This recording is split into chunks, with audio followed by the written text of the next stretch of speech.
नमस्ते दोस्तों। मैं एक बार फिर हाजिर हूं एक और खौफनाक कहानी के साथ। ये कहानी हमें हमारे एक सब्सक्राइबर ने भेजी है। चलिए सुनते हैं उनकी आप बीती। करीब 30 साल पहले की बात है। मैंने और मेरे दोस्त आर्यन ने तय किया कि हम शहर की भीड़-भाड़ से दूर कहीं जंगल में कैंपिंग के लिए जाएंगे। आर्यन का मानना था कि असली शांति प्रकृति के बीच ही मिलती है, लेकिन हमें थोड़ी सुख सुविधाएं भी चाहिए थीं, इसलिए हमने टेंट के बजाय एक पुराना विला बुक करने का सोचा। हमने शिमला के बाहरी इलाके में बसे पिपलान नाम के एक सुनसान इलाके को चुना। वहां एक पुरानी कोठी थी जिसे लोग देवदार कुटीर कहते थे। वहां तक जाने वाली इकलौती सड़क का नाम था पिपलान मार्ग। आर्यन ने सब बुकिंग कर ली थी, लेकिन आखिरी वक्त पर उसे ऑफिस में कुछ इमरजेंसी काम आ गया। उसने कहा, कोई बात नहीं, मैं शाम तक फ्री हो जाऊंगा। वहां से शिमला सिर्फ 1 घंटे की दूरी पर है, हम अंधेरा होने से पहले पहुंच जाएंगे। जब हम बस से वहां पहुंचे तो हमारी किस्मत खराब थी।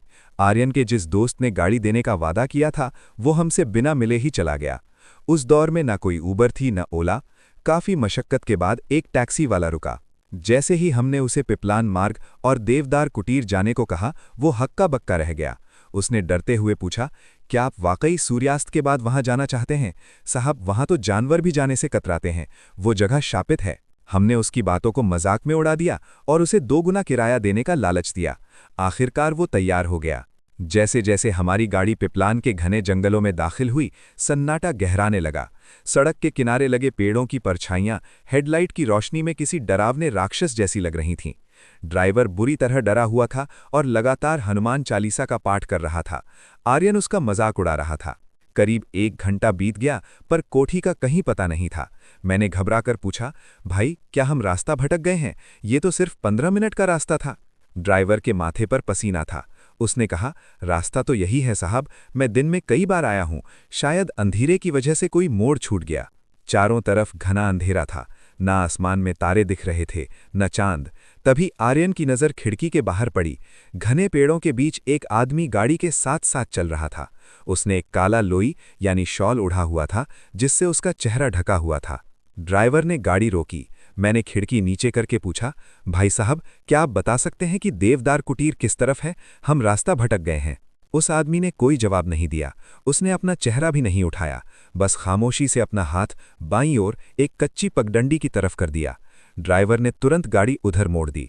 जब मैंने उसे शुक्रिया कहने के लिए पीछे मुड़कर देखा तो मेरा खून जम गया। मेरी आवाज़ हलक में अटक गई। मैंने कांपते हाथों से आर्यन का कंधा झकझोरा। वो आदमी जमीन से करीब 3-4 फीट ऊपर हवा में तैर रहा था। उसका शॉल चेहरे से हट चुका था, लेकिन वहां चेहरे की जगह सिर्फ एक काला शून्य था। हवा में उसके लंबे बाल लहरा रहे थे और वो बिना हिले डुले गाड़ी का पीछा कर रहा था। जैसे ही ड्राइवर ने शीशे में ये देखा, उसने चीखते हुए एक्सीलरेटर पर पैर रख दिया। गाड़ी उस ऊबड़ खाबड़ रास्ते पर पूरी रफ्तार से दौड़ने लगी। खुदा खैरियत से कुछ ही मिनटों में हमें कोठी की रोशनी दिखाई दी। जैसे ही हम गेट के अंदर घुसे, वहां के चौकीदार ने तुरंत भारी जंजीरों वाला गेट बंद कर दिया।